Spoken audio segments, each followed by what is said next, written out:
independent consultant now. Is that correct? Shayonee, have I got that right? Yeah. Great. So fantastic. So let's get started. So today's topic is very interesting. I'll give you a little bit of background. So, I mean, getting shouted at in the workplace is quite a common thing, to be honest. Like, I'm sure it has happened a few times or maybe at least once with many people. There are many reasons as to why it happens, but going without going into all of that, one thing we thought of today is that we're going to talk about is why does it happen and why is there so much anger at workplace at times and what causes it and how to deal with it and how to kind of stay away from it. Because even if you are if you are getting shouted at, then somebody is shouting, and soon we see that the cycle kind of continues with new people.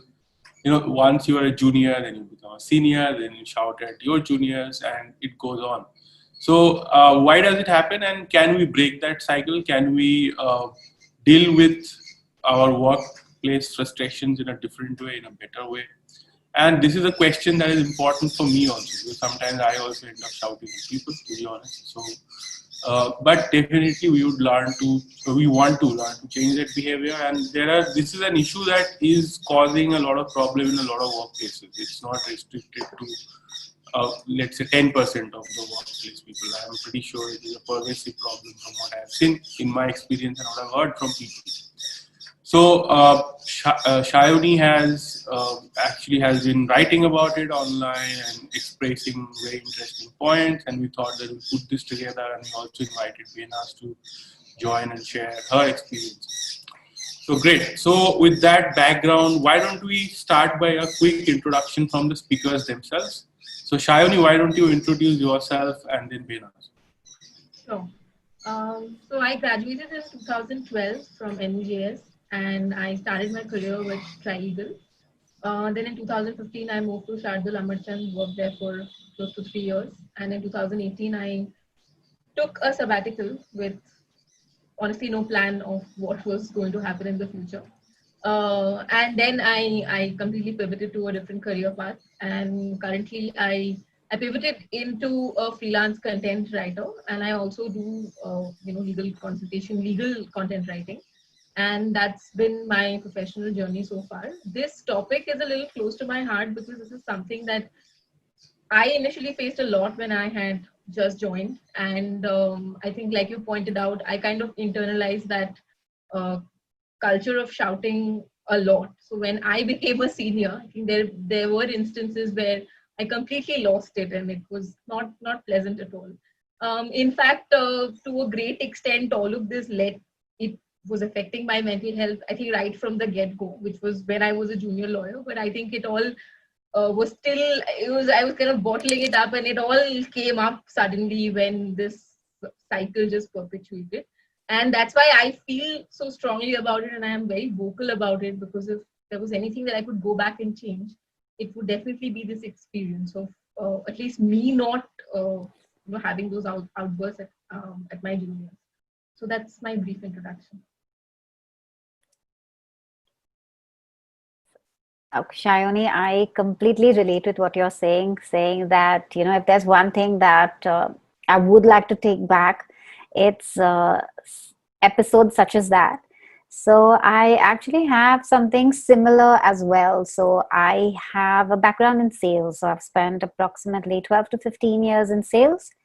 And absolutely, like you said, if I realized that there were moments when, so I was actually not very proud to say I was at the delivery end, where I was doing a whole lot of that shouting myself, and all of that anger, maybe not channelizing it as I would today. And I think that's what leads me to a different perspective today, saying that that you may have pressure, you may have certain departments or professions which trigger you more than others, but there are more productive and there are different and bigger ways to channelize that anger and actually use that to boost everyone else, boost yourself, boost everyone else, and actually take company goals to the next level and do it in a more harmonious and a more enjoyable manner for everybody around. So.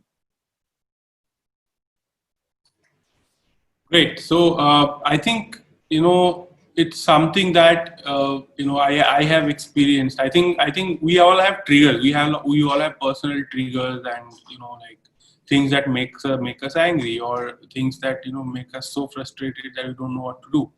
And honestly speaking, that, I think it's a part of growing as a leader, part of growing as a somebody who's leading a team, that you have to learn to navigate these issues effectively. Because first of all, I think that's where I would come with my first question, that what is the impact of this on your team, on people, on yourself? So there are two angles to it. One is, how is it impacting you yourself?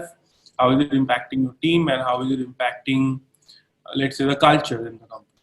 So, or in a law firm for that matter, or in a team, whatever it may be, a chamber. So maybe we can start with this, maybe Shayonee, you can start by your experience, and then we'll come to Behnaaz. Yeah, so thanks for that, Ramanuj. Basically, when I started out, I feel that a lot of the shouting that I was receiving was because there was a huge communication gap at all times. And that is not to say that the person giving the instructions was always at fault. Sometimes I think as a junior lawyer, even I didn't know the right questions to ask. This resulted in me operating, or my fellow junior lawyers operating in silos. And then when there is so much communication gap at the end of the day, when you are turning in work and the work is not up to the mark or something has not been done, the other person is just frustrated because, it's a high pressure environment, high stress environment in any case. And they are also constantly sort of getting, a similar sort of a shouting or an outburst from their seniors. So this would be pretty much the starting point. Now, how it affected me, I think that effect has been the same, whether I was being shouted at or I became the shouter in the next couple of years, which was that I was not able to, if I did something and that was not correct and I'm getting shouted at for that, and then when I try to redo it, it would just take, I don't know, like donkey years to finish it, and my productivity just go for a toss, and so many, intrusive thoughts about, am I even suited for this job, or, was this just a fluke, or do I deserve to be here? These are things that you don't want to think about when you have to get something done. And I think I still believe that's like the biggest impact that getting shouted at, as well as when I was shouting. If I had a intense session of shouting at my juniors, I'm pretty sure even they found it difficult to get back their focus and maximize their productivity. Even I faced it. I mean, after shouting, I would just be like, oh my God, all my energy is now gone and now I can't finish it. And of course, with all of this comes that nagging feeling of what, why would somebody humiliate me, or why, or, do I really have the power to do this to someone else? And those sort of questions about self-worth I think these are the two important things that stand out for me, which is the effect of shouting and getting shouted at. The result for me was the same, that my productivity was gone, and I had a lot of questions about my self-worth, my leadership ability when I was shouting so much. That do I really need to raise my voice to be able to lead my team? Because that didn't really look like the best way to do it. And I also felt that I was not being an effective senior. I had to raise my voice so often. So yeah, that's been my experience. Okay. I'd like to add to what you're saying, and I'd like to break it up into three parts. So one is why, if we know this is for the person who's delivering the anger, who's going through the anger, and who's delivering it. So from their perspective, I'd also like to cover a perspective of what effect it has on the receiver. And the third perspective is how conducive and how productive is this for the organization. So I'll start with the person who's delivering it, who's unable to navigate that anger. So I'd like to begin with my own personal experience, where I would find myself using this one statement with a whole lot of pride, and I think that was the worry area. And this one statement that I believed in and I was so proud of was that. That at work, I'm always fighting for my clients, and with my clients, I'm always fighting for my teams. And I would say this with so much pride, and I would say this to everybody. Say, I was constantly fighting, and I'm fighting, and I'm fighting for this one and that one. And because I went on saying statements like this, I would constantly be battling with clients for more flexibility, for more leeway. I would constantly be battling with my teams for upping performance, for upping value to a client. And I think what I didn't have, I think there was not enough productive reflection. I didn't have a coach back then to work with me through why I was holding on to this with so much pride. Why was I so proud of the fact that I was shooting people down constantly through the day? And I think the key thing that I didn't realize at that point was that what I was just trying to say, my pure intent was that I am loyal to my clients and I am loyal to my teams. And if I had just switched the perspective, if while I'm with a client, I could yet express loyalty to them, while I'm with my teams, I could yet express loyalty to them. And I think it goes down to it goes down to a deeper level of values and beliefs. If for so long, and we as human beings, we're meaning-making machines. So if we realize that something didn't go well, you shouted and it did go well, the logical conclusion that you will draw is shouting makes things work. And shouting expresses loyalty. And if that is the core belief that I would hold on to, that is my go-to tool. And which is why you'll see a lot of people who are actually short-tempered, who are actually angry, will wear that as a badge of honor. Like, I am so short-tempered, I'm so angry, I'll lose it in a second. And you don't understand. It sounds toxic, it sounds obnoxious, but when you peel a layer, you go underneath and you realize they're coming from a place of pure intent, and they need an objective partner to just say that there are other ways to express that loyalty as well. And you as a meaning-making machine, maybe drawing assumptions saying that is one way of getting work done, but that is not the only way of getting work done. So that's from the perspective of the person who can't maybe navigate anger so well. From the perspective of the person who's receiving it, when we're shouting, especially aggressive shouting, when we're expressing anger very, very aggressively, what it does is it instantly dives into areas of shame, which is what you were talking about. Okay, so what happens is that the language of shame is such that it's very conducive to diverting your attention to self-focus, and it's a very negative self-focus. And Carl Jung, he's a psychologist, he's a psychiatrist. He actually says that shame is a soul-eating emotion, largely because it corrodes that part of us that makes us believe that we're capable of better. So, and what shame, what embarrassment also does is it divides. It's not a conducive force. So it's me against them.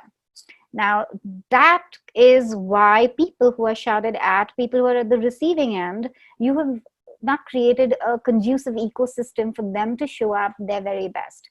So while your intent is pure, while you want them to do better, the ecosystem that we're creating when we're displaying anger aggressively is not a productive ecosystem. We're actually dividing it.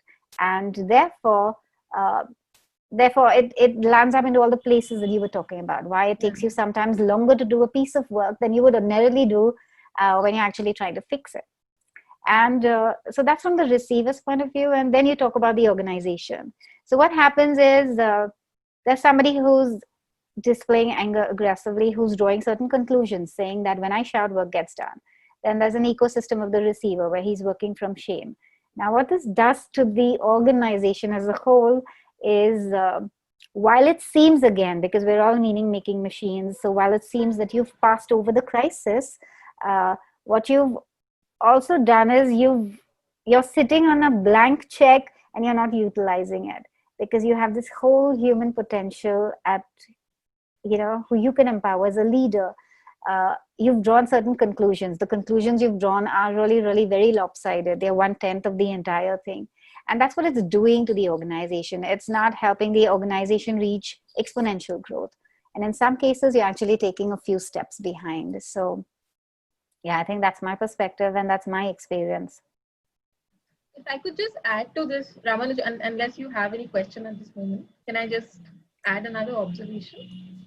Yeah, please do, please. So I think in my experience, and that's only from law firms, what I've also noticed is that the ones who scream the most are actually looked at as, effective resources who can get work done because of that in the power that they yield over others, that I can intimidate you and force you into doing something. Because what happens is sometimes the shouting kind of happens in the common area. It's not happening in somebody's cabin, right? It's happening like right there and you're sitting with other people. Maybe you are not even getting shouted at, but when you see someone else is getting shouted at, I carried this fear for the longest time that I'm going to be the next one. And, I would always be at the edge of my seat that, oh my God, this can also happen to me. And I think if an organization doesn't keep a check on this sort of a behavior, maybe deep down somewhere they think that, okay, the person who is shouting the most actually feels that power and can actually motivate others to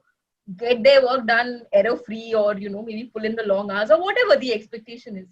And it is now that I think back, I find it really bizarre that, and especially let's say that resource is actually a rainmaker for the firm, or a very efficient, team member that you would love to work with.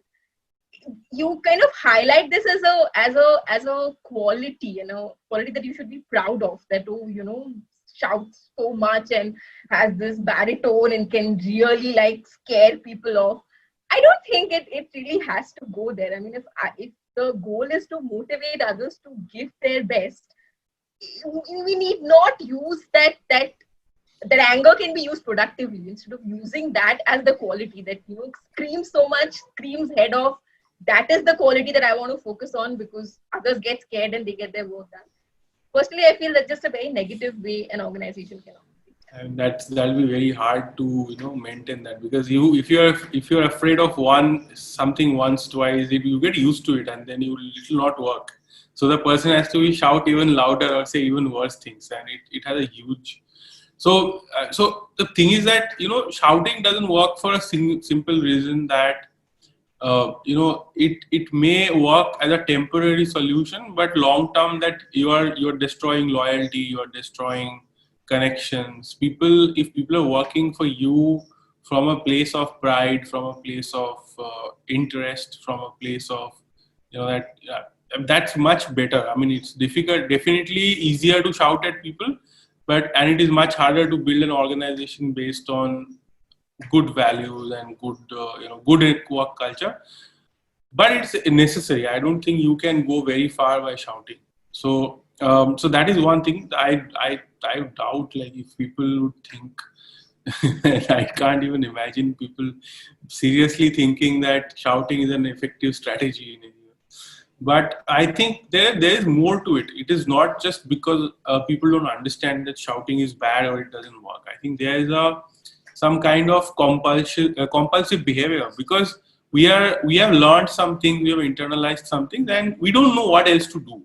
So, for example, high chances that a lot of people who are shouting, at least from my experience, I can say there are certain things that just frustrates me to no end. Okay, or just it's like I don't know what to do. I don't know how else you are going to listen to me. Like I have explained it to you 10 times, and the 11th time I don't know how else to tell you other than shouting at you, because you are just not listening.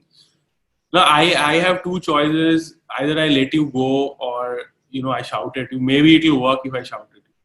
So I have faced this situation many times myself, that maybe you can write a harsh email. I don't know, like what exactly are you going to do? Because the person you need to give an ultimatum. So then I think that maybe, instead of shouting, I can be stern even without shouting. It can be done in a very normal tone also. But at the same time, I think sometimes we give in to shouting because we get the feeling that people are not listening to us. I think if I try to understand basic psychological reason, I would love to know what you guys think about this. The basic reason people shout is when they feel that they are not being heard, they shout. This is the standard thing that forget like workplace. In customer service, this is taught to the customer service agents, that if you do not listen to the customer, or if the customer is feeling that they are not being heard, they will start shouting. There are exceptions. There are exceptions, but most of the time, 90% of the time, I would say it's a number I'm coming up from like thin air. But basically, such a large number of times, it is because we are not effectively listening to people that they're shouting at us. So, what could be actually? I think it's a great inquiry that what makes people actually shout. Because if I have to understand how am I going to not shout, then it's probably a good place to start from to understand why do people shout in the first place. So what are your thoughts on that? Okay. Shayonee, may I start? Yeah, sure. Yeah, okay. So I think first it's important to define, we're not saying shouting is bad or good. We're saying when you do it all too often and that's your go-to method. So I just like to define that, saying that you will have sporadic shouting, yelling, and that's because we are emotional beings. But when you're using shouting as your go-to method to get work done, I think that comes and it becomes your identity, basically. Correct. Yeah. This guy shouts. You're just like known as a screamer in the office. Correct. So we're talking about that. And again, there are two parts to that. Okay. So I'm right now not going to who's receiving it. Right now we're focusing on the self-work the person can do who has to navigate through that anger. Yeah. Yeah. And so Ramanuj, if I understand correctly, your question is, why is this person shouting? What can this person do, right? Yeah, what makes people shout, in fact? What leads to, what causes shouting? Correct. So so the obvious ones, of course, which is your fight, flight and fight, saying that when you sense a certain amount of danger or provocation. So provocation could be in terms of unmet goals. You feel someone is being unjust. They're not putting in the effort, the integrity, all of that. So on one hand is your provocations as to why this person is behaving the way they are. I think what the person who is actually delivering the shouting, over there are two things that could be happening. One is his belief system, his past experience that showed him and led him to the conclusion that when I shout, work gets done. And now he believes this to be so true that very often he or she don't realize that they've gotten work done despite them shouting and not because they are shouting. And at the place that they've reached, it's very, very hard for them to even let in that there may be other methods and other processes to get work done, because that is the simplest, that is the fastest, right? You scream, you shout, and it gets done. So so one is that because it's the fastest thing that will get the work done.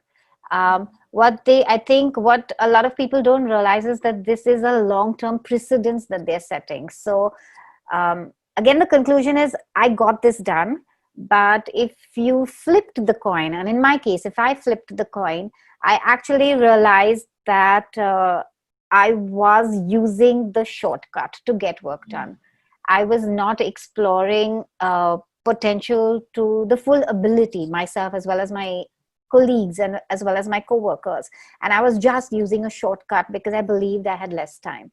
So I think a lot of times it's when you're trying to, quickly close things when you think that you have lack of time. And there are certain professions that expose you. There's certain professions, there are certain departments that expose you to a lot of variables that are not in your control. So you'll see certain professions like school teachers, you'll see chefs, you'll see sales, you'll see lawyers. There are a whole lot of variables not in their control, and they're dealing with lots of individuals. And in that case, how do you get work done fastest? Because you are energetically trying to control so many people. There's so much outside your locus of control. And you'll see these professions where they need to be the most calm, but they will be using voice to cover. And I think certain professions, certain departments, they expose that vulnerability more than others do. Okay. Like teachers shout at their in school. Yeah, exactly, because there's a whole lot of variables outside of their control. But now see the vicious circle, because when you shout, you shame. When you shame, you don't create a conducive learning environment. So the child, instead of doing better, is doing worse. And then she's screaming louder, saying, what's wrong with you? Can you not understand? So it's a vicious cycle. And now this child grows up learning shouting is the go-to tool when work's not getting done. So, it's really, it comes from various places. So you've got to reevaluate values and beliefs and then practice new processes. Right. Okay, that's a very interesting idea. So few things you said is that people are shouting because of unmet expectations, unmet goals, and when they feel people are being unfair, unjust, and also it's when the variables are not in their control. Variables are they're not in control, and they feel that threat. There's some kind of threat they're experiencing. Yes. So and therefore they are more vulnerable. They're more exposed. Also, you'll have certain places where outcomes are identified or highlighted or spotlighted real time. You'll also have those professions and departments where they'll be losing their temper a lot more. Yeah, day trading, like on the trip for share brokers. Backstage of an event. Sure. If it's real time errors that are going to be spotlighted, that are going to be highlighted. So you are in such a vulnerable position that your go-to animal instinct is fight, right? Okay. Same thing for lawyers, because they're also, you make one mistake, it could cost the client $1 million. Exactly. Yeah. Exactly. But what's very interesting is if you see the famous line everyone says is, but you don't understand, my work is so important, you don't understand the stress there, and you don't understand how important it is. But if you go to see emergency workers, that's life and death. And they are the most calm. In fact, they will slow time. So as a child, as a teenager, I would always wonder why an emergency responder, when they come, in those ambulances, why are they 5 seconds slower than everybody else? Why are they walking so slowly? Why are they serving so slowly?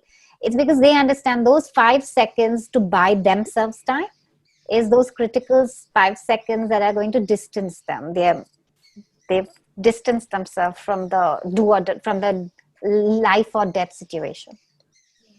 Right. So they are slowing down intentionally so that they are not involved in the emotion of the moment. Exactly.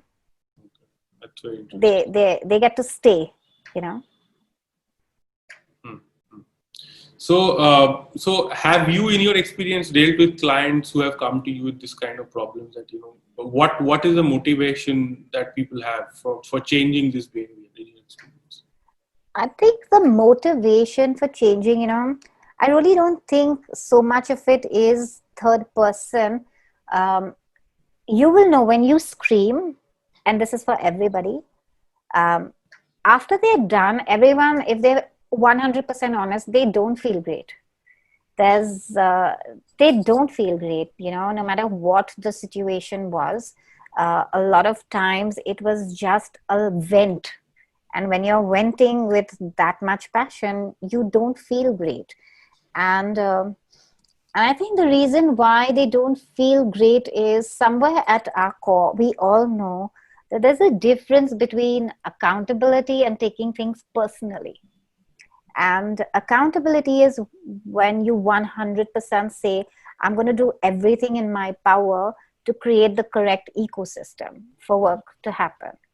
Taking things personally is looking at the outcome as a grade to your personal self or a grade to someone's personal character. And I think at an individual level, we all know when that line is crossed. And to keep working like that for 15 years, 20 years, it just takes a toll on everyone. So, and at that point, you just realize that, you maybe just, there has to be an alternate way. Yeah.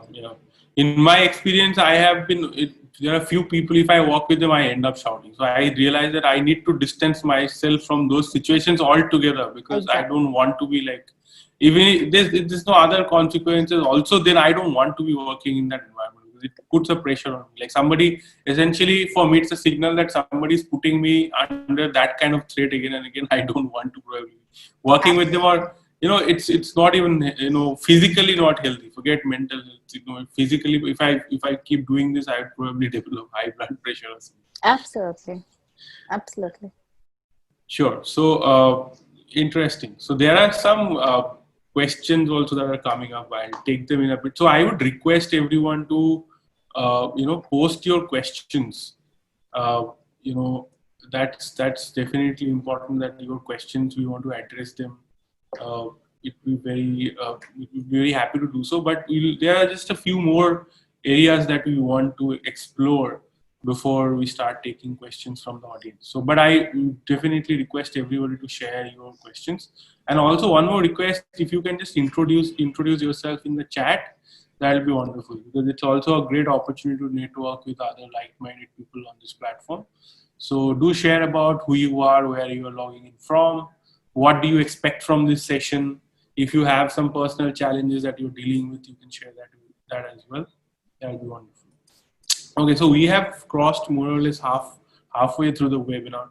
Now, what would you think that, if somebody is dealing with this challenge, that they are shouting at their subordinates or their colleagues? Definitely, so there are two perspectives. One is that how should an organization look at it, and how should an individual look at their own selves? That how should we, deal with this better? So if I can go first, Ahead, when I was getting shouted at, which was at the beginning of my career, a lot of times it would happen, in the middle of a call, some document or something is basically not in order, and then suddenly first like the partner shouts at the senior, and then we come out of the cabin and the senior shouts at me. And this used to be the cycle that I carried forward, and I started doing the same thing when I was just promoted at work and so much responsibility all of a sudden. And one day I realized that there has to be a better way of handling it. I obviously didn't have the right tools. I also didn't have a coach. I didn't have anyone in the office who could guide me. So what I started doing was that I would still express my whatever my concerns were, or if I was angry, that anger I would take out, but I would make it a point to not do it in a public place, because I know that the impact of being shamed in front of my colleagues had a deep impact on me. So I just didn't want that. I just wanted to first break that cycle. So one thing that I put into practice, and I think it worked to some extent, was to have that conversation separately. Like maybe, right after that extremely stressful situation, and once the situation is slightly under control, you've sent out the document or the call is done, or you're done for the day, I would take that person outside and maybe, just go for a coffee or go for a drink and try to get my message across, but not scream. Because I realized that the more I was stressing myself out and I was raising my voice, it was not giving me any result, and it was also making me even more frustrated. So then it was a very bad position to be in. So that is something that really worked with me. And then what I started doing was that even as a senior, when I was also getting shouted at, I would request that person to not do it, like right then. I would say, can we just I want to discuss this with you, but can we just do this maybe separately? Because somehow making that little change in the environment, it made a difference to me. And I could see that when the people I was shouting at, they were also like, okay, now it is better. Instead of you just, screaming all the time, it's nice if you tell me what the issue is, which is how it should be. Everybody is accountable in a team. And if you've not done something, you have to face the music. But how you deliver the message is so important if you want the right sort of results to come out. This is something that I mean, at an organization level, unfortunately, I didn't really know. There was no intervention per se. But at an individual level, this is what I tried to do, and I requested my seniors to do the same. Okay. Behnaaz, you want to say something? Yeah, I absolutely agree. So at an individual level, it just comes down to self-work. And I think the minute you're talking about emotions, I know it's done to death, this term, but it is about your intelligence, your emotional intelligence. And it will come down to self-leadership, and it will come down to doing that work, finding out what your triggers are. So for example, if your trigger is respect, if you're constantly being triggered by respect, you're going to be going into a room in combat mode every single time someone's not delivering that. You're going to misinterpret every action, every data that you get. You're going to be misinterpreting it based on what your triggers are. And then you're going to be reacting out of a place of provocation. You're not going to be reacting out of a place of outcome. And so if you don't put in the self-work, a lot of times when you actually feel you're getting work done, you're actually just venting and using it as an outlet. So you'll have 80% of the argument saying what's wrong with the person who didn't deliver versus 80% saying what needs to be done now.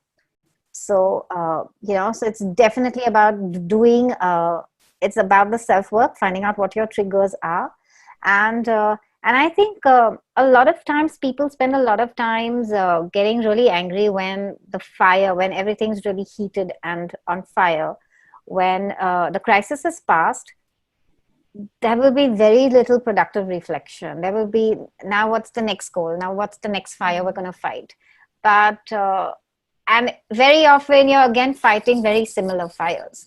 But if you spend that time, after every fire is crossed, after every crisis is crossed, you actually spend productive time reflecting, saying, what happened? How are we going to, what is the change that ensures this is not going to happen next time?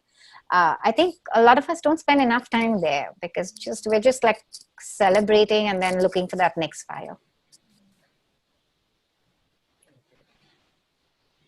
All right. So basically, self-reflection and self-awareness is critical. It's that. It's definitely it's self-work. It's not only reflection as much as deep work. What are your triggers? What do you get triggered by?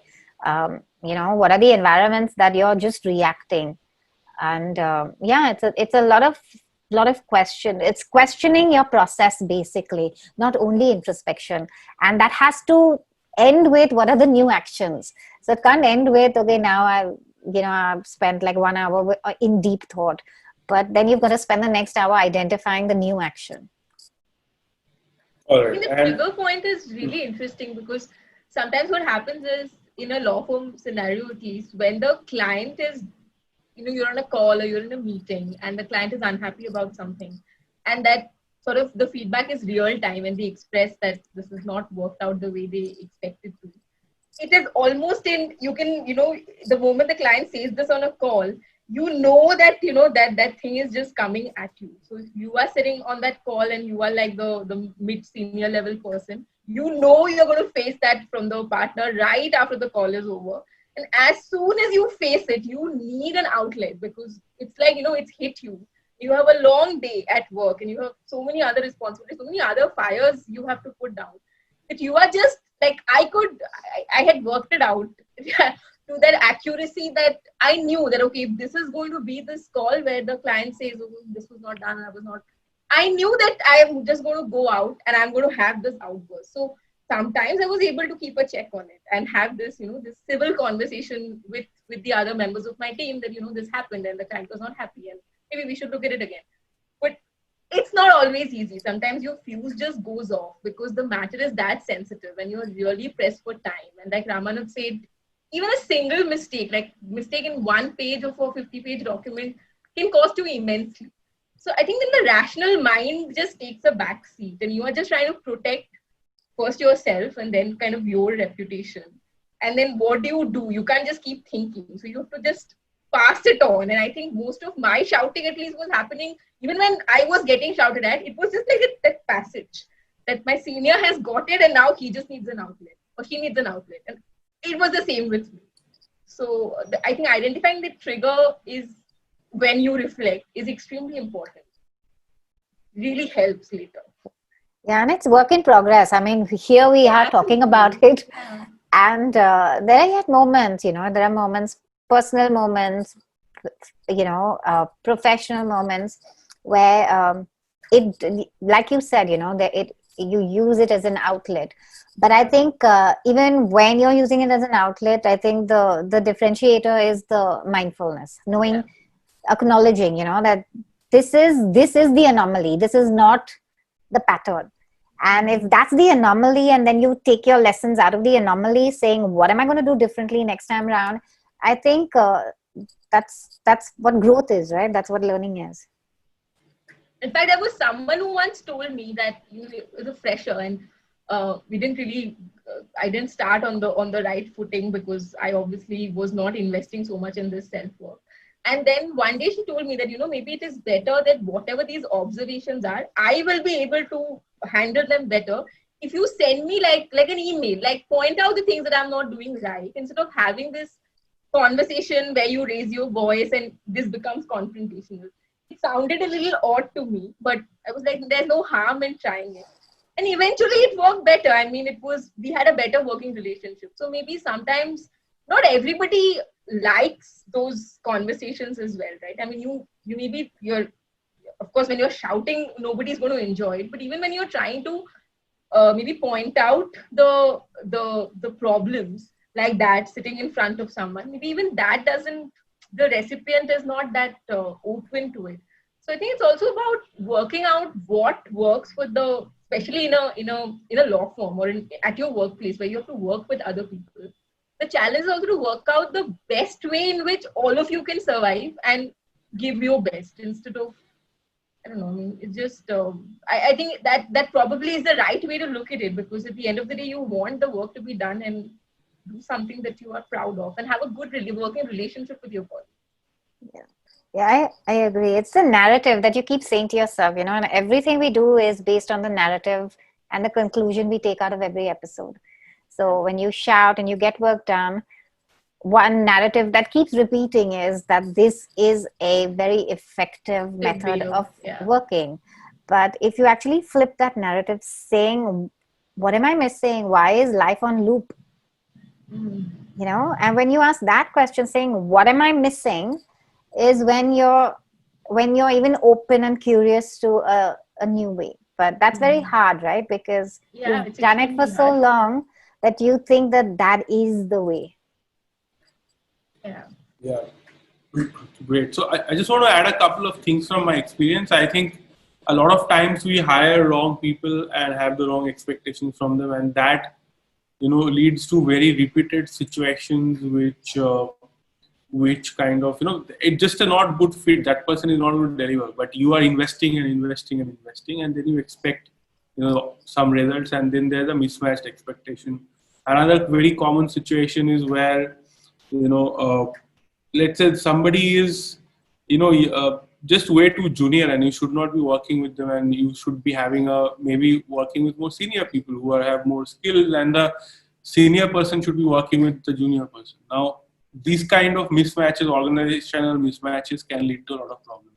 Another very big issue is that we often expect people to do things that they are not naturally able to do. So, for example, somebody cannot remember a lot of tasks. Okay, so maybe we can assist them with the software, or maybe we can write things down for them. But we have to understand what works for people who doesn't know. So, a lot of times, solutions is not just working on yourself, but there are these outward things that needs to be fixed. Like, of course, you work on your triggers, but why are you getting triggered so often? What is leading to these triggers so often? So can there be some, less psychological and more physical things in the environment? So those things I think are important to look at. Also in an organization, there's a lot of shouting happening. Then it's a sign that, maybe the management is not working right, or maybe the methods don't work right, or maybe the targets are not realistic, or something basically quite wrong. Otherwise, it should not have to be that way. Like, Correct. Absolutely. Yeah, I think, beyond a person's, like we may see there are situations in which people shout, and there are people who are chronically shouting at everyone. That's a different thing. But there are situations where, all of us, I just saw a question, somebody said that, isn't anger evil? Now, the reality is that all of us get angry at some times, right? It's not evil, it's a human, it's very much a human emotion. And very positive emotion. It catalyzes huge change, important change. Sure. So it need not always be evil, right? But yeah, if we understand it with more, that okay, it is taking away our ability to to be proactive, and we are only reacting.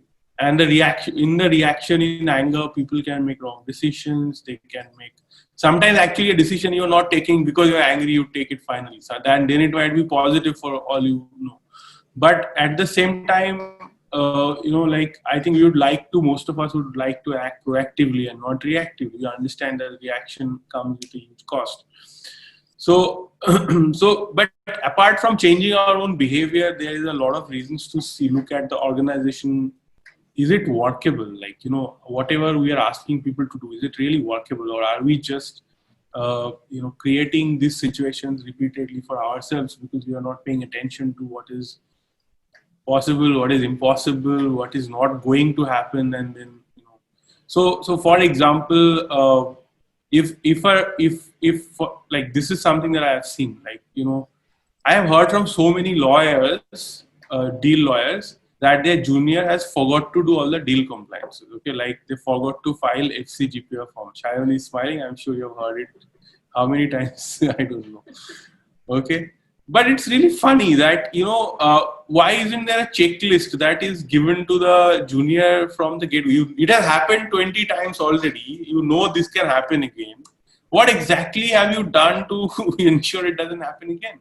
Have you given them a training, for example, that you must do you don't make this mistake? Like, I don't know, like, or given how much money the firms have, they can even build a software, which keeps people reminding, or, a lot of law firms have built Kanban boards. So it's a process. The moment a due diligence starts, the moment a deal starts, it will be just a process. There's a checklist. There's everything happening according to the Kanban board. You can see it's a visual depiction of all that is supposed to happen.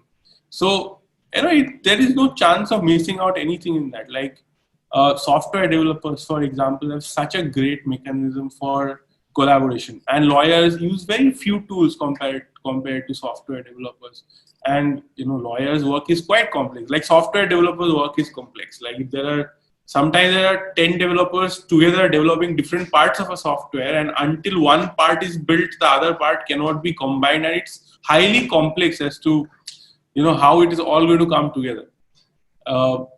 And it's if one part is wrongly coded, then the other part cannot, like, even the other guy has done all the work, it'll all be wasted. It's always like that. But even they are able to manage through a rigorous process.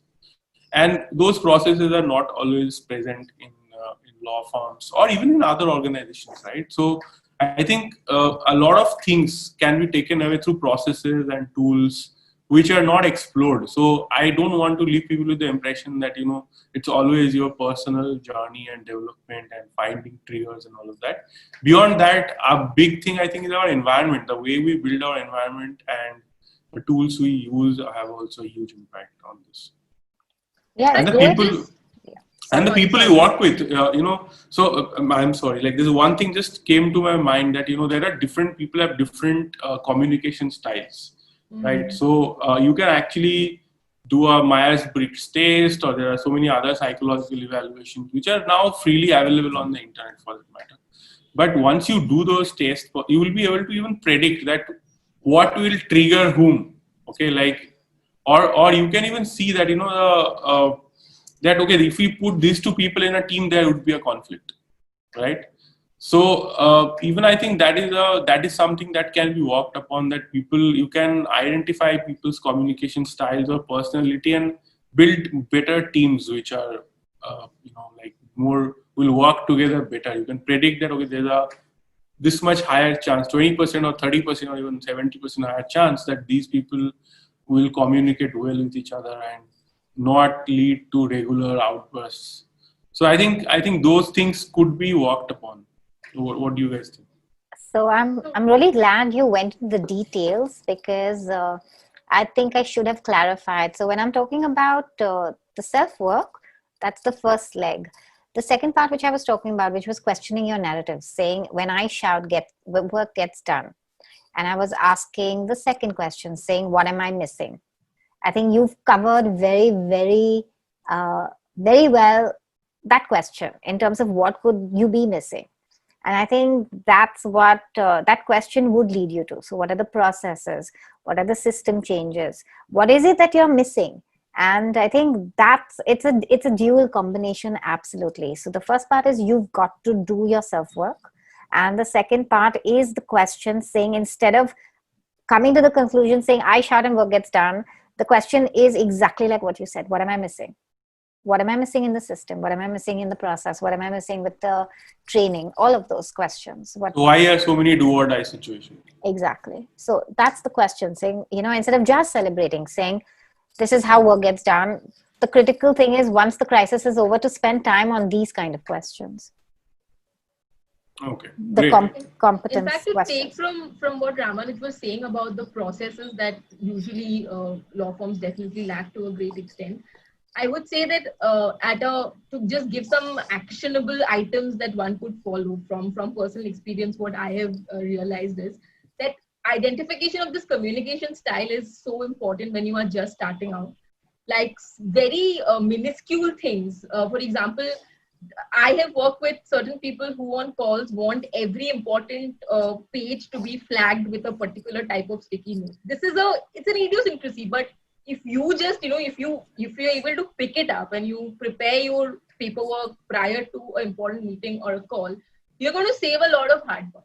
What happens is that there is a huge communication gap, especially when you are just like a fresher. You think you are supposed to do this, but the senior who's giving you an instruction, a part of the instruction never really flows through, which is even to like take care of the things that you are supposed to carry for a meeting. And that is when that sudden the pressure cooker just goes off and you're like, oh my God, I can't believe you didn't get this document for this particular call. And then the person is like, you should have just told me, I would have got it. And there's no need to like have this outburst. So this is extremely important. And I don't know if it can be categorized as a team building exercise, but it's something that fit has to be recognized pretty early on. Maybe through some sort of a handbook or something team wise. I don't know the exact way of working it. But these are the skills that I have picked up. And now when I started training juniors, I'd be like, okay, for these sort of situations, this is like the basic minimum that you must be prepared with at all times, which basically means that nobody will shout at you for missing ABC things. Something else you've missed out, we'll take care of that later. But don't make these mistakes. You're going for a meeting, make sure you carry additional prints of the agreement. That's just how it is. Otherwise, you are going to hear it from someone and you don't want to start a meeting after hearing something unpleasant from your partner. So I just think that we don't invest enough time in orientation or whatever that orientation takes place in most places. And it all becomes very, you will figure it out as and when you do things. It is not that, it cannot be that ad hoc. You have to put some process in place so that you don't end up having this hostile environment where everybody has to shout to get things done. I mean, you're talking to adults and there is an assumption that people are going to understand instructions if those instructions are coming clearly. If there's so much that is lost in translation, the person giving it, whatever, the senior is going to lose it, the junior is going to feel bad, and that cycle is going to continue. You're going to become a bad senior. So we can avoid that by introducing these processes in place. I think it's just about questioning, saying everyone thinks this is the norm. It's about when you believe it's the norm, I think you've got to be curious about that belief itself, and it'll begin from there. Okay, we have some questions, so maybe we can take them. Let's quickly see some of the comments and questions you've got. A lot of the questions are actually not questions, more like comments. So the question Dineshwar Gaur is saying, I think a person shouts angrily when they're feeling inadequate. Do you want to say anything about this? I think more than inadequacy, it's a question of control, right?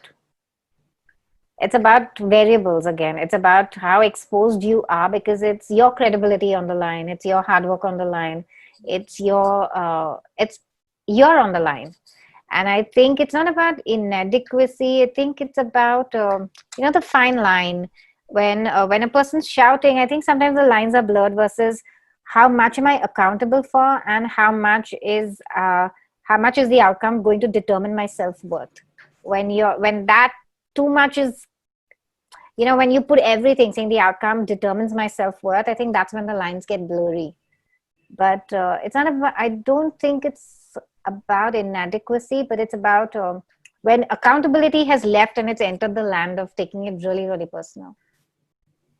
Yeah. I feel it's like the spotlight is suddenly on you, and then you just don't know how else to get out of the situation other than raising your voice and just screaming it out loud. Yeah, so there's one kind of shouting I've encountered sometimes. It's basically from people who are very scared. They're always on the back foot that somebody is here to take advantage of them, or somebody will like, they are already so much on back foot that they are like, if I don't fight right now, then I'll not get anything. It's like that, it's like you go to a restaurant, you order a food, and even before there is a problem with your food, you start saying, what the, and start shouting.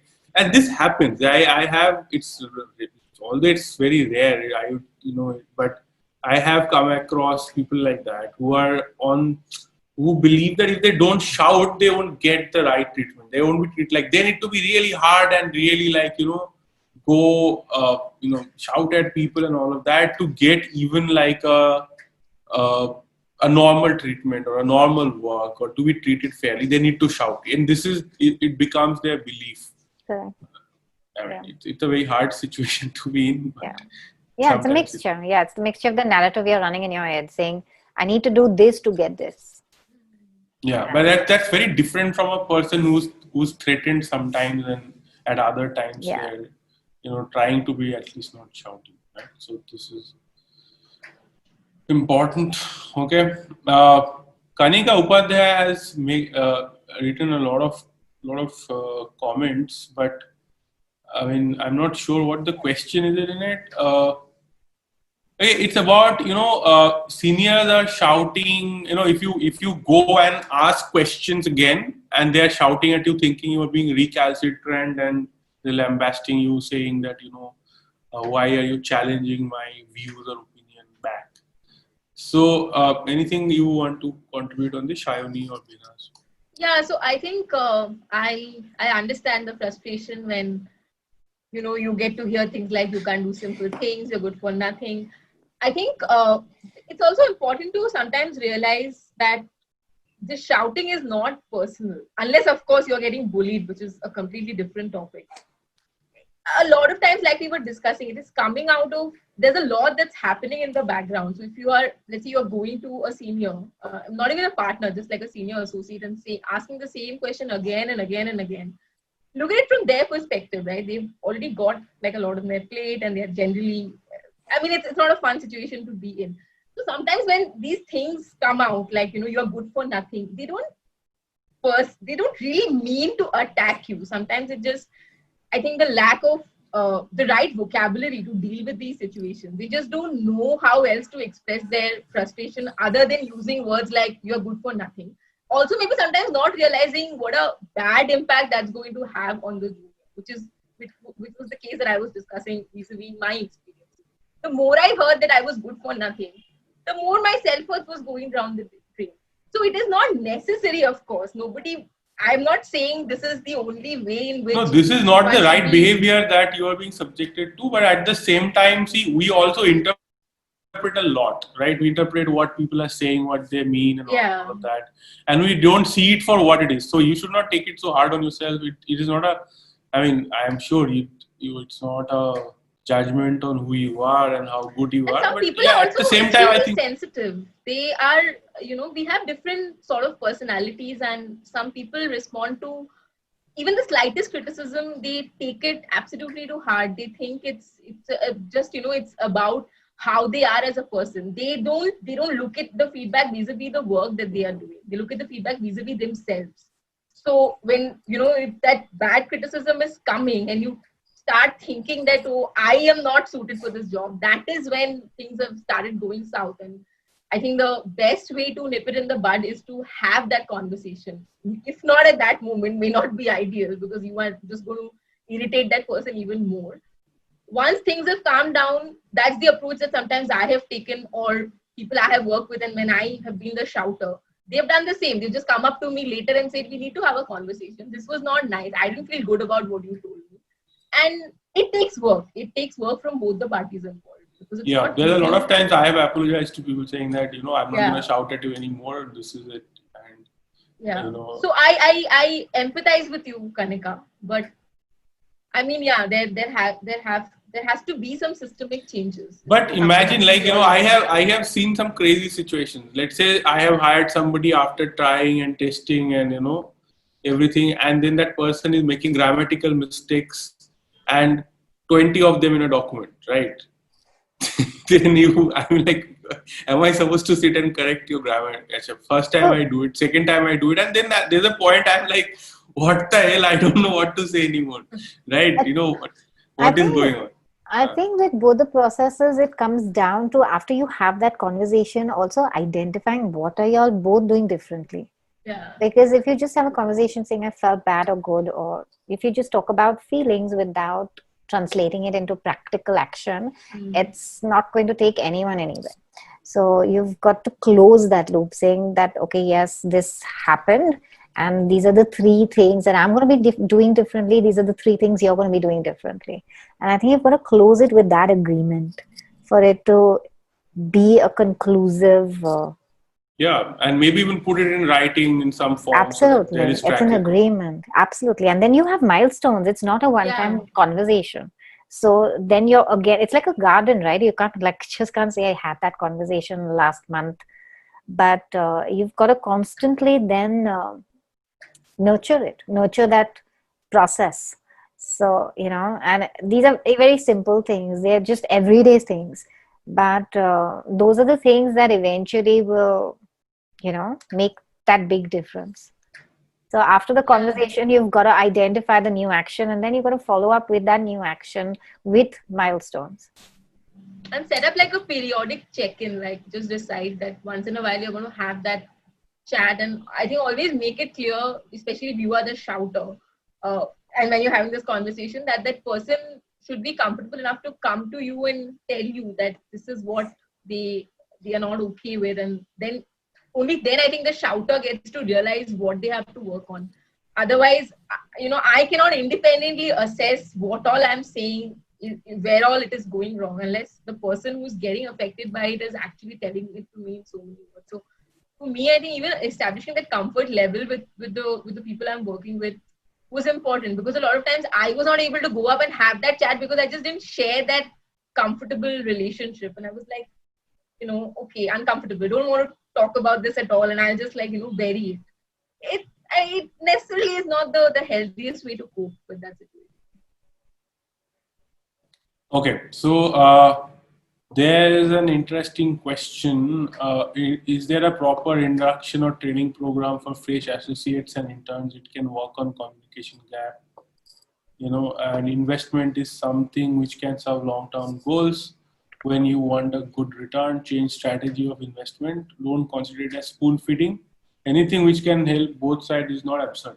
Yeah, absolutely. I agree with you, Kanika. Should we take this up? How can training help with workplace anger issues, Behnaaz and Shayonee, from your experience, if you can quickly share? I think from my perspective, it's covering it from 2 places. So soft skills and competence. When I say competence, I'm talking about even organizational processes, not only talent. So I think when you've got that chart in place, then I think it's a very, very macro question. So, but largely, if you had to just cover it, it would definitely be the self-work, the intelligence, and it would be competence. Yeah, absolutely. So I agree that there is no proper induction. Not adequate, at least. Yeah, there are induction programs everywhere, but it is not adequate by any. Yeah, and I don't think it takes care of the emotional intelligence or emotional quotient at all. It's very academic. It's very I'll do a 6-hour refresher course on corporate laws. I don't think there has to be a session on on recognizing on things communication. like this. And a lot of times when, as a fresher, if you're like rotating between practices frequently, like you're doing 3 months, 4 months with a particular seat, I think it should be, till the time the organization doesn't change the approach, as a fresher, what you definitely should do is try to have that conversation early on, like conversation to identify certain things that will save a lot of this, shouting matches in the long run about the work. Maybe certain teams just have a way of functioning, they expect everyone to respond to their WhatsApp group at all times. So if you're not going to do it, you are going to face that issue a lot. So identifying that will help, but I absolutely agree that the law firms themselves need to come up with a more structured way of doing trainings around these issues, because they have become a lot more important in the last few years because of, I think, a general awareness about how important our emotional quotient is at work, and not just you just don't have to like rattle off all the correct laws, right? You also have to be a functional individual to be able to contribute. That's very interesting what you're saying, because there were a couple of clients that I was working with, and as you go higher and higher, so there's one where the freshers are dealing with the anger that's delivered to them. But it's very interesting that you said that there's not so much focus given on emotional intelligence, because even at senior levels, when they're moving from associate to principal, associate to partner, it's not technical knowledge that's going to get them there. Yeah. Because it's not ability. It's about skills that are very, very different. It's about how much trust can you build? How are you going to network? How are you going to use your networking capabilities? How are you going to show parts of yourself? If you want someone to make you partner, you are going to have to give them a glimpse of who you really are. And if you have no concept of who you really are, what's going to differentiate you from the next person? And so it's very interesting what you say, because even at that level, in fact, for them to go any further, it's these skills that they're going to have more clarity on. It's not the technical knowledge anymore. That'll be a hygiene factor. That's a given. But what's going to differentiate you is how clear are you about who you are. And how do you deal with triggers, and how do you deal with situations? Absolutely. And crisis situations, and how do you rally teams around you, and how do you build support, and how do you build trust? Sure. We'll take one last question. It's already 5:10. Being shouted at causes anxiety and makes it difficult to focus on the task at hand. How to deal with that moment when the shouting is going on after the anxiety is triggered. I'm a law student who has taken up studies at 30. At this age, going to work as a junior and then being shouted at is difficult. How to handle something like this? Learning and constructive criticism is a part of growing, but if one has to deal with such a superior, how to handle it? Lakshmi, we want to do a whole webinar on this topic. Actually, 3 of us planned. When we were planning this webinar, we discussed that, we should actually do a separate session on how to navigate issues when you are getting shouted at, and how do you conserve your energy, mental health, and how do you do. There are things you can do and there are things you cannot do, but there are things you can possibly do to avoid such situations. So it may not be 100%, but there are a lot that you can do. And we'll definitely do a webinar around that, but maybe we can give some pointers to Lakshmi today. I think, Lakshmi, some of the things that we were just discussing earlier during the webinar is that having a clear conversation if there are situations where you are working and you are facing this, pick a time, like talk to that person who's giving all of this anger, channeling that anger towards you. Pick a time and tell them that you would like to have a conversation about this. And kind of, and it's not your, I'm not saying pick this moment to play a blame game. That's not the goal of this exercise. The exercise is to have a conversation to let the other person know that what is making you uncomfortable, what is it that is getting affected, how it is affecting you, how your work is getting affected. So from personal experience, maybe 8 on 10 that approach has worked, where I have been able to have that chat with the other person. I have been able to communicate to them successfully, and they have made some changes in their patterns. But if you can't play mind games. You can't be like, oh, I will get shouted at, I will feel bad, my work will suffer, and I will expect the other person to figure all of this out and have make changes in their communication skills. I think that is unrealistic. So one tip is to, I would say, is to have that conversation. Start with a clean slate, that everybody is there to, I mean, in a team, people are there to help you. I mean, if you take the effort, hopefully things will work out. But if you absolutely hit a roadblock, then you need maybe outside intervention. If it's something that's, you know, within you, like there's any issue that you are personally facing, you have difficulties in, I don't know, maybe processing certain instructions, or some structure is not working, then that's an internal work that you have to undertake. But as a starter, just, you know, like Ramanuj said, this probably needs another whole session, but as a starter, make sure to keep the communication channel open. The moment you shut it, it's just going to, I mean, it just has a domino effect. And I say this with so much confidence, because I have done that. I have not communicated well, and then I have faced a lot more shouting than I would like. The moment I started opening up, it made my relationship with, I mean, for lack of a better word, difficult people slightly easier, and I had a slightly better time. Okay. So there's a question on, please suggest a few books for improvement. So any books you guys are considering? May I just add one more suggestion? Yeah, sure. Lakshmi. Lakshmi, also, I think, so while Shayonee said that you need to clear out the environment, that's very, very important. But I think what would really, really help is also just focus on the word new action. Yeah. So while you're clearing out the environment, focus on new action with the belief that you are creative, you are resourceful, you are whole. And identify 3 to 5 actions that are new. So if you're not good, if you feel that you were told you're not good at a particular area, what are you going to do differently? Not what you're going to do the same way. Yeah, and you've got to identify very clearly what are you going to do differently. And out of those 5 things that you identify, at least 70% of it should help you build and upgrade competence. Yeah. So just focus on building more competence. And once you've focused on that, you're going to show up also a little differently. You're going to be able to be in a position to be able to handle the situation a little differently when you're building competence. So one is, of course, have those important conversations, but also focus on new action from your end. Okay, great. So about books that can help, that's a very, is there any book you can recommend?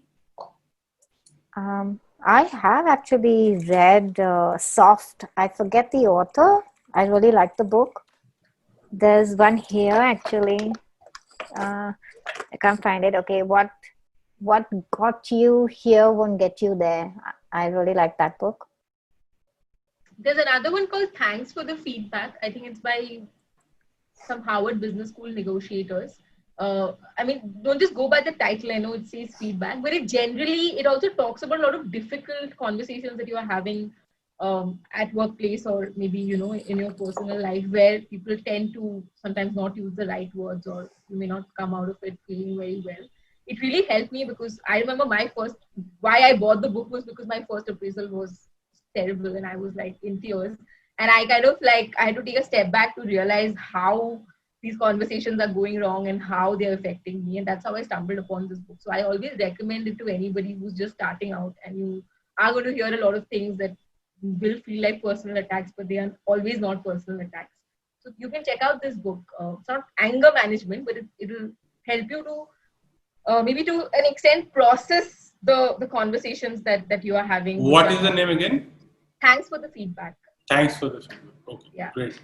Fantastic. So I have a couple of books I can recommend. One is basically I would recommend not just one book, but there is few books on Stoicism. Okay, and Stoicism is all about, you know, how to deal with bad things in life. Okay, and it's like the Stoics basically say, you know, there are things that are not in your control and there are things in your control. So you prepare yourself for the worst. So if you're afraid of poverty, you experience poverty. So Seneca was one of the Stoic, one of the most important Stoic, Seneca. So he was a big person in Rome, and he was like an advisor to the emperor and a rich person himself. But he would go dress like a slave and go out on the streets, and will go to a place where he'll suffer hunger, go live among the lepers just to experience that misery. And he said that, okay, I have seen misery. There's nothing to be afraid of anymore. And and that's quite interesting. That's a very interesting philosophy, and the Stoic philosophy. Yeah. So it's like whatever is your fear, you experience it, and you'll be free from that fear. And so that's a very powerful philosophy, Stoicism. And there are like there's one book called Letters from Seneca, which is very, very, the letters he wrote. Would totally second that. Yeah. And then there's a book called Beginner's Guide to Stoicism or something like that. I read this many years back when I was in college, and I tried some of those experiments. They are very powerful. And then there are some books on anger. Like there's a very famous book called The Cow in the Parking Lot, How to Manage Your Anger, something like this. Okay. So that's a pretty interesting book, when things go this wrong, that, how do you deal with it? And so that's one thing. And then there are other books. There's a book by Thich Nhat Hanh, who is a famous Zen. Then he wrote something on how to on anger, how to manage anger. So these books you can definitely look up. The Words of Wisdom That Will Cool the Flame, something like this, by Thich Nhat Hanh. So these are pretty interesting books that would help you to explore the theme of anger and personal experiences. All right. So thank you, everybody. If there are any parting messages from you guys, we can take that. And then any final words from anyone?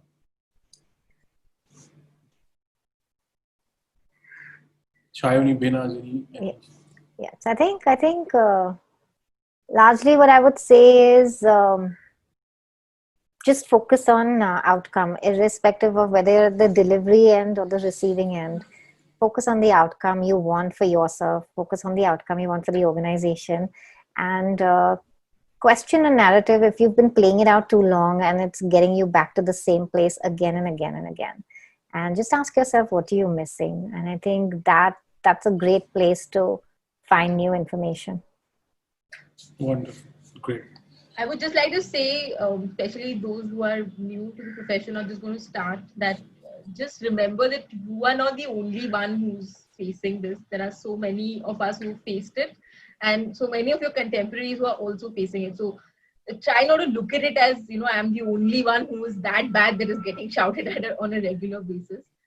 It happens, and there are obviously ways to work around it, because this is an important lesson to remember, because there are times when, when you internalize this line of thinking way too much, that you're the only one who's going through this, it leads to other sort of, you only highlight your negative qualities, look at your strengths. Then you won't be able to even do all of the self-work that is needed to overcome that situation.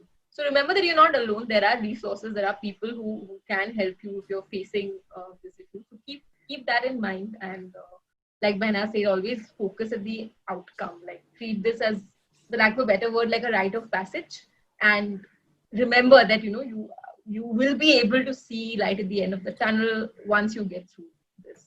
So that's all. Like, don't lose hope. That's all I would like to say. If you're getting shouted at a lot. Great. Thank you, everyone. Really appreciate. I will then end the session here. Thank you, everybody, for joining in and taking out time. Thank you.